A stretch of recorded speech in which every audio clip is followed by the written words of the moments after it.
આજે બીજો દિવસ છે નવરાત્રીનો. બધા વડોદરાવાળા દુઃખી દુઃખી થઈ ગયા છે. 3:15 થયા છે, વરસાદ પડ કરે છે ક્યારનો.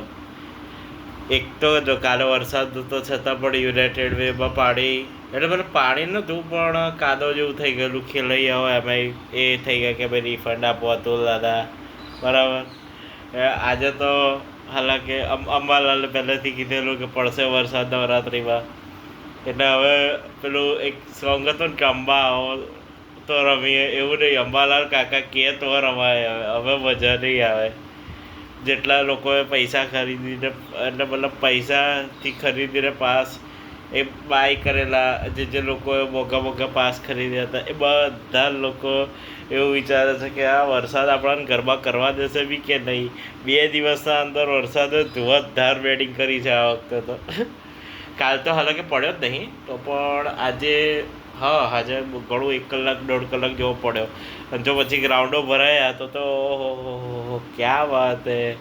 જે લોકોએ શો ઓફ કરવા માટે પાસ ખરીદ્યા હતા એ લોકોને હવે ગરબા કરવાના હતા, થાય બી નહીં હવે તો. મતલબ કોઈનું એવું નહીં, પણ વસ્તુ શું છે કે આ લોકો મજાક મસ્તી પૂરતું એ રાખેલું હતું. અત્યારે જો બપોરના 3 વાગી ગયા, બરાબર. આપણે તો એઝ ઇટ ઇઝ, આપણે તો એઝ યુઝ્યુઅલ કંઈ કામ અત્યારે નવરાત્રિથી આપણા જોડે કંઈ લેવા દેવા નહીં. આપણે ખાલી માતાજી દીવાબત્તી કરો, આરતી કરો, એ જ આપણું કામ છે. આપણો ધતિંગો નહીં આવડતા અને થતા જ નહીં આપણાથી, એટલે આપણે મોગા પાસ ખરીદતા જ નહીં. જે લોકોએ મોગા પાસ ખરીદ્યા હતા એ લોકોને આજે મનમાં થોડું એવું દુઃખ થયું કે કમ અમે લોકોએ આટલા 9-10 હજાર રૂપિયા, 5,000 રૂપિયા, 7,000 રૂપિયા આવો ભાવ હતો, આટલા મોગા પાસ ખરીદ્યા એવું મનમાં આવતું હશે ઘણા બધા તો. હાલાકી હું કાલે સાંજે પણ, મતલબ કાલ રાત્રે મેં પણ ગરબા જોવા ગયો હતો, જોવા માટે ખાલી કરવા નહીં, ગરબા જોવા ગયો હતો. તો હસવા જેવી મુમેન્ટ છે હાલાકી તો. પણ થયું તો કેવું કે હું ગરબા કરવા ગયેલો તો હું મારા ફ્રેન્ડ્સ જોડે હતો. તો મારો ફ્રેન્ડ, મારા સોસાયટીવાળા ઘણા બધા ભાઈબંધો ત્યાં ગરબા કરવા આવ્યા હતા. તો મોસ્ટ પ્રોબેબિલિટી ગરબા કરતાં વધારે એ લોકોને ખાવા પીવામાં, ફોટોગ્રાફી કેટલી થશે, કયો ફોટો કયા ડેએ અપલોડ કરીશું, એ વધારે ટેન્શન હતું. પછી બીજી હસવા જેવી ઘટના એ થઈ કે મારું વ્હીકલ છે એમાં ચાવી હોય ને એ ઇન્સર્ટ કરતો હતો, તો ઇન્સર્ટ નથી થતી અંદર. મતલબ જે કી હોલ હોય એના અંદર ચાવી આપણે નાખીએ ત્યારે ઓન થાય ઇગ્નિશન અને એ હોય, બરાબર.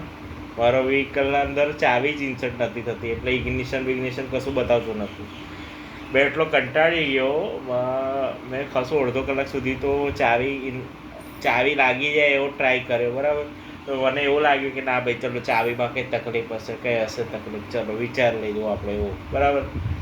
તો પછી છે ને ઘરેથી પપ્પાને બોલાવ્યો. પપ્પા તમે બીજી ચાવી લઈને આવો, કદાચ આ બીજી એટલે મતલબ કેવું છે, વ્હીકલની 2 ચાવી છે. તો મોસ્ટ પ્રોબેબિલિટી જે ચાવી યુઝ કરું છું એની જગ્યાએ આજે બીજી ચાવી એ દિવસે મતલબ કાલે સાંજે લઈ નીકળી ગયો, એટલે બીજી ચાવી લગાવેલી હતી બધા. કારણ કે છે સુઝુકીની જ સેમ જ આવે બંને, કી પણ હશે મને એવું લાગ્યું, એટલે મેં ટ્રાય કરી જોયું. કીધું ભાઈ ચાલો પપ્પાને બોલાવીએ. અને બહુ દૂર બી હતું નહીં, 1.5 કિલોમીટર 2 કિલોમીટર દૂર હશે, બહુ દૂર બી ગરબા ગ્રાઉન્ડ હતું નહીં. તો ખાસું અડધો કલાક સુધી તો મેં મથ્યું, પણ કંઈ મેળ પડ્યો ના. એટલે પછી પપ્પાને બોલાયા. પપ્પા બાઇક લઈને આવ્યા, હું મમ્મીને લઈને ગયેલો પાછો ગરબા જોવા માટે. એટલે તકલીફ એ હતી કે હું એકલો હોત ને તો ચલો ભાઈ બંધુ જોડે હું તો આવી જાત, ચાલો વ્હીકલ છોડી દેતા આપણે, બરાબર. બીજે દિવસ સવારે મેકેનિકને કે કોકીને લઈને જાત, બરાબર, એવું થાત.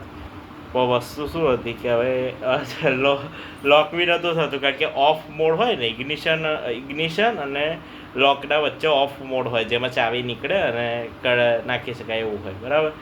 હવે એમાં આવીને અટકી ગયેલી ચાવી નીકળે ખરી પણ અંદર ઇન્સર્ટ નથી થતી, એટલે લોચો એ પડ્યો હતો.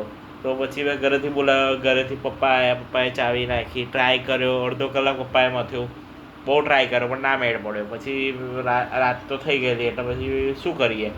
એટલે પછી છે મારા ફાધર કે ભાઈ ચાલ હું ધક્કો પાછળથી લાત મારું બાઇક પર બેસીને, એટલે તું આગળ આમ ચલાવી લે એવું.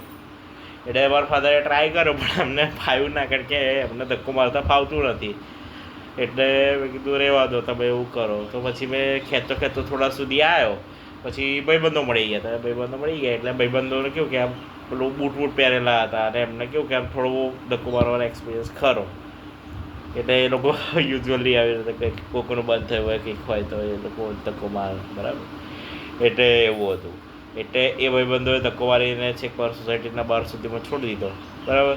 હવે તકલીફ શું હતી કે અહીંયાથી જે સુઝુકીનો શોરૂમ આવે ને એ નહીં તો બી જોવા જાઓ ને તો બી એક બે બે 2 થી 3 કિલોમીટર તો ખરો, બરાબર, સુઝુકીનો શોરૂમ.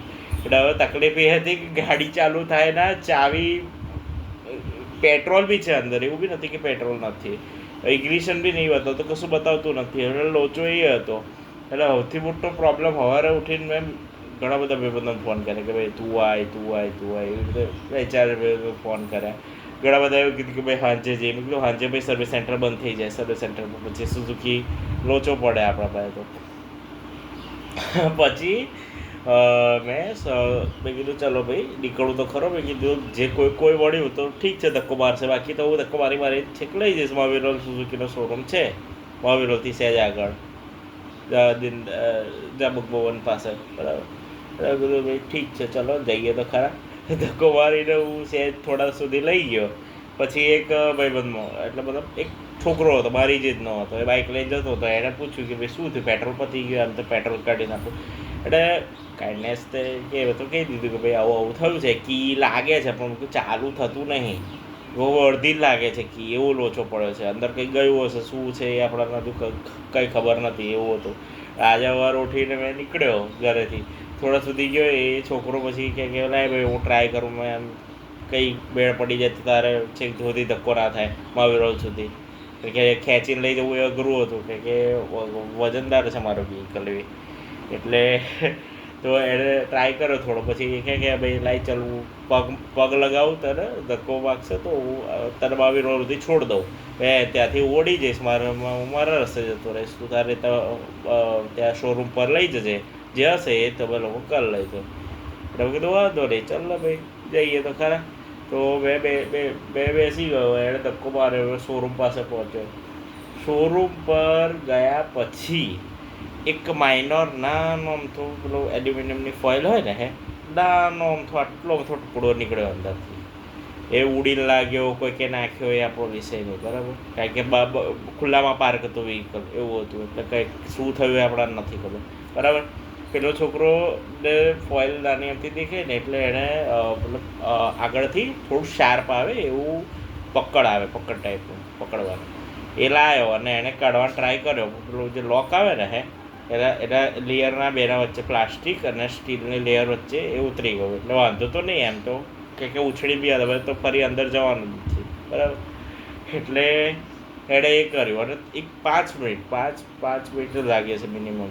5 મિનિટના અંદર ચાલુ થઈ ગયું એ, બરાબર. અને ચાવી ફરવા બી વાળી મૂવ થવા વાળી, બરાબર. તો હવે એ થયા પછી છે ને હું ઘરે આવ્યો. 1-2 કામ હતા એ પતાય, એમાં લખવાનું કોલેજનું હતું, એ બધું લખ્યું, બરાબર.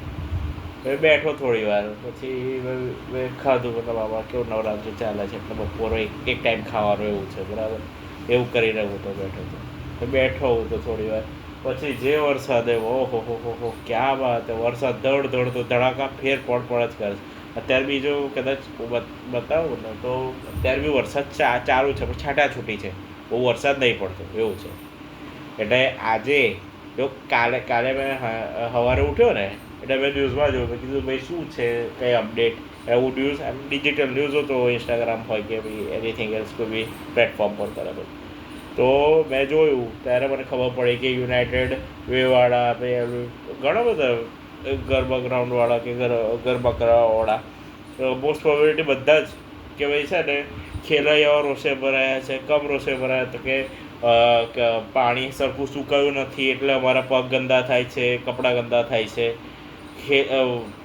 રમવા માટે જે સુકાયેલી માટી જોઈએ ને એ જગ્યાએ કાદવ જેવી માટી છે, બરાબર. એ ઇસ્યુ છે. હવે અત્યારે અડધો કલાકથી વરસાદ પડે છે, એ હિસાબે જોવા જાવ તો હજુ પેલું તો પાણી સુકાયું જ નહોતું. હું આદ્યાશક્તિમાં ગયો ત્યાં પણ એઝ ઇટ ઇઝ એ હતું. યુનાઇટેડ વેમાં ન્યૂઝ જોયા તો એ બી એઝ ઇટ ઇઝ એ જ હતું. એટલે એ પાણી તો હજુ સુકાયું જ નથી અને અત્યારે આ અડધો કલાક વરસાદ પડ્યો, બરાબર. અને બી એવું નહીં કે ધીમો ધીમો પડ્યો, ફાસ્ટ પડ્યો છે વરસાદ, બરાબર. એટલે ત્યાં તો આજે જોવા જાઓ તો યુનાઇટેડમાં જે જતું હોય કે કોઈ બી કશે બી જતું હશે ને તો આજે પાછું એમને એઝ ઇટ ઇઝ